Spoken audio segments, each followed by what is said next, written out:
Hola, jo sóc l'Andrea i us llegiré dos poemes del poemari Detrás de los espejos, d'Alba Irene González. El primer es diu Pulcritud. Está en castellano. Cada mañana volteas con tu mano el grifo de la ducha, que vierte el agua, mansa, serena, sobre tu piel desnuda, formando hilos translúcidos que alivian.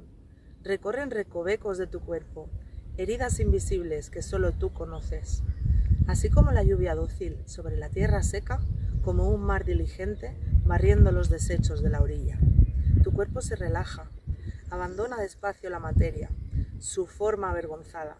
Después, buscas, regulas, encuentras con ardua excitación el punto en que se eleva la temperatura, cada vez, un poco más caliente.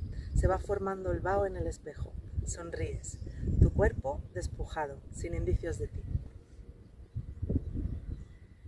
Y l'altre poema es diu Flores rotas. En el valle del Olmo se despliegan hectáreas de trigo como látigos de luz. Las mujeres de labios mutilados cantan, lavan en el río, tienden con sus manos las sombras de los baobabs. Aprendieron hace tiempo a moldear cerámica. La libertad tomaba la forma de una esfera. La libertad se sabía circular, vendía de sus bocas y espantaba al enemigo. Damnificar sus cuerpos para protegerlos. La joven Mursi ya no entiende por qué ensalzar la herida, por cuántas cabezas de ganado, por qué el tamaño de su plato marca ahora su valor. A Lian le prometieron convertir sus pies en oro, pies de duende, pies de loto, encoger con agua sus deditos, su alma de charol, bailar como cisnes, deslizarse suavemente por los lagos de Tian Shan.